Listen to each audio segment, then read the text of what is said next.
I'll start this video with a chimney joke. I've got stacks of them. Standard exam starter slide up on the board. So it's an exam skills video. Remember, if the exam board is giving you a map or table, they aren't giving you the information just for fun. They're giving that information because they want you to be using that information. That's going to be really, really important in this video, as you'll see in just a moment. And furthermore, every question you do in geography, make sure you're highlighting the key words of the question. Make sure you only answer the question that is set. Command we're going to look at today is actually only one command word, but occasionally the exam board will use the secondary word there, is compare or differences. These could be 2 or 4 mark questions. Looking at the specimen assessment materials, they've mainly been 2 markers, but they could also be 4 marks as well. What you have to do on a compare question is to consider what similarities or differences exist between 2 places, 2 pieces of data in a table, 2 graphs even. And the concept here is to get the marks, you have to clearly show a comparative point, which is brings us to the red words here at the bottom: more, less, higher, lower, faster, slower, and whereas. Could also be however and on the other hand. Is clearly a comparison word. Without one of those red words in your answer, you will not get any marks because you'll simply be describing. So on these comparison questions, it's absolutely crucial you give a word which is a bridging word to show the difference, also called comparison words. How to start, I've just put 2 little sentences on the board. Is a difference is, or in figure 1 you can clearly see ... whereas in figure 2 you can clearly see ... Just to give you a little example of the importance of using a comparison word, I've got this little example here. It's from one of the specimen assessment materials. Study the table which shows information about the percentage of population living in urban areas. So you've got a lovely table there.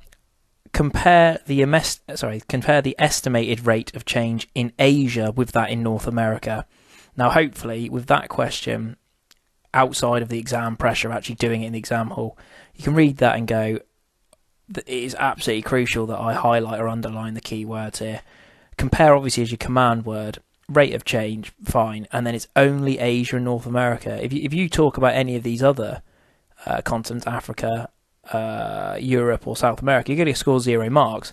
They're simply there as red herrings to try and catch you out, and it's just absolutely crucial you underline the keywords of the question to make sure you go up and check that carefully. I've written a model answer below. In Asia, the number goes from 36 up to 58. That is true. In North America, the number goes up from 80 to 86. That is absolutely true. However, it will score 0 marks because there is no whereas. There is no bridging word there.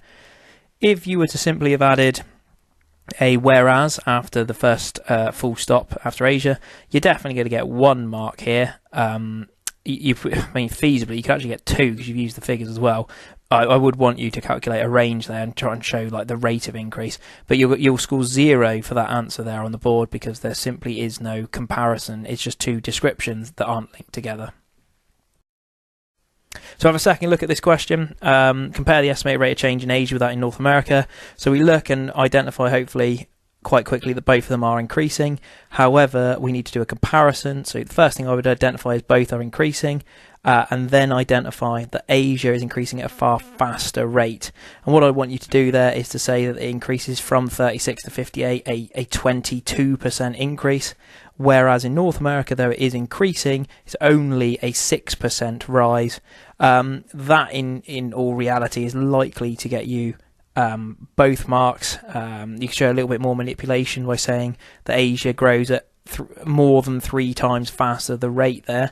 So any way that you can show the examiner that you're manipulating the data would be really, really great. But the concept there is to identify that there's an increase in both and use the figures to do it. Simple 2-mark question. Just don't get caught out when it's not asking you about South America, Europe and Africa. Next question, another 2-marker. Use the figure. It's actually not above, it's to the right here. Compare the estimated population changes of cities in more developed with those of less developed. So your comparison has to be between more and less. So we look at our more developed cities quickly. London, Los Angeles, New York, Tokyo. they're all increasing. Oh, sorry, they're not actually all increasing. New York's staying the same. They're increasing either 1 million or 2 million. In the case of Los Angeles, we look at the less developed and go, oh, well, they're increasing a lot more than that. We've got Lagos from 12 to 24, which is doubling. We've got Kolkata that's adding 7 onto 14, which is a 50% rise.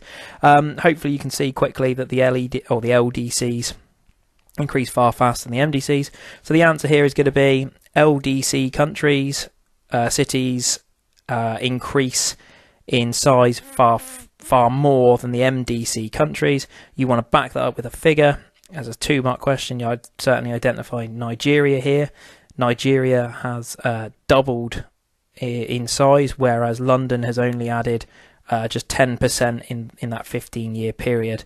So the concept there is to identify that all the LDCs are growing faster than the MDCs at the top there. So faster rate of change or faster increase would be another word that we could use as a bridging word there. It's a faster increase in LDCs compared to MDCs, but you have to use one of those bridging or comparison words, e.g. whereas. So just to restate it, although more developed countries have grown, or the majority have grown at least, it is in less developed countries that the rate of increase is faster. That word faster gets you the mark. Make sure you use the figures because it's giving you a table. Third one, this is one where it is a comparison word, but they haven't used the word comparison, they use the word differences instead. So describe 2 differences, so we need 2 obvious differences, in the percentage of population living in urban settlements in Africa and South America. Obviously there is a slight expectation here that you're going to know where those 2 continents are. If you don't know, South America down here, Africa in the centre there. I'm sure we know that though. Describe 2 differences. Hopefully you can look at that map quite quickly and go, it appears to me more dark blue and light blue in South America, whereas although there are some dark blue and light blues in Africa, there's far less of them. So difference number 1, there is more people living in urban settlements in South America than Africa. That would get you 1 mark.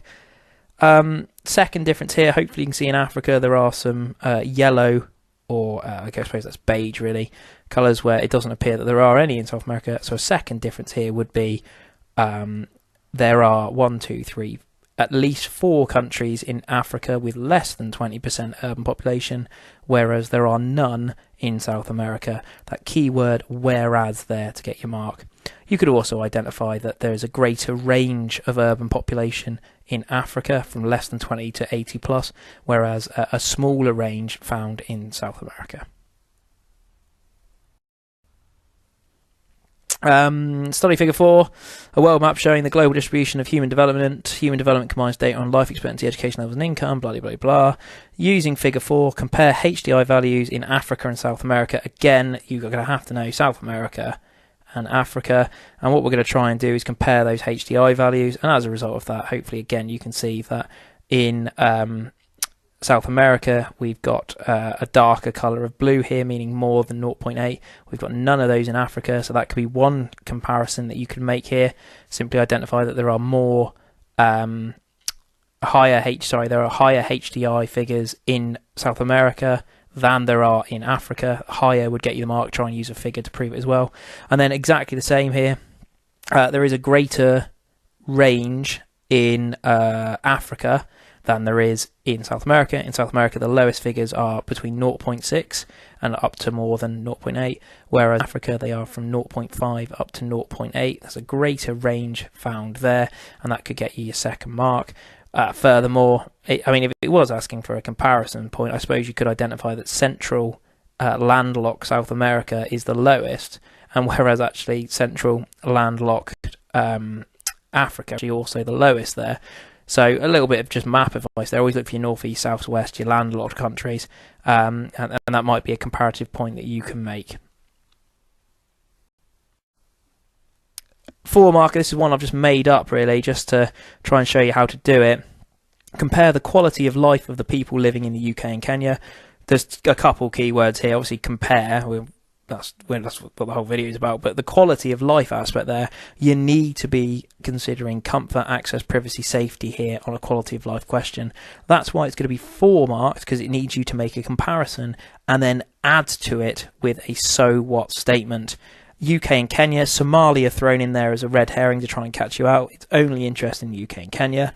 And as a result of that, we could say that for 1 mark, people in the UK have a higher GNI per capita. And we'll just quickly do the maths here. That's $32,500 more than Kenya per year. That's 1 mark. Your second mark, therefore, would be to say that that means people in the UK have more disposable income, so more access to opportunities, e.g., I don't know, leisure activities, so therefore a higher quality of life. That's going to get you 2 marks. A generous examiner might actually give you 3 at that point. You then go across the literacy rates and go, right, in terms of quality of life, the UK literacy rate is higher. It's 44.9% higher. Is that the right maths, or should it actually be 30 something? No, it's 30 something, isn't it? It's 34.9% higher. I do apologise. And as a result, what does that show about quality of life? It probably shows that people have more access to education in the UK compared to Kenya. And as a result of that, you can argue that they have more access to opportunities to get a highly paid job in the future. That would get you all 4 marks here, because you've identified 2 differences and added the additional so what / what we'd call qualification to make it a quality of life point. The compare questions, in my opinion, really are the easiest questions here. If you're looking for a difference between on a map or a graph, the answer will be there, and it won't be overly complicated. Just always think about your range, and always think about the rate of change. A 4-mark question is very likely to have the term quality of life in there, and as a result, make sure you extend those using comfort, access, privacy, and safety. Any questions, please come see us down in H7. I can happily talk you through that.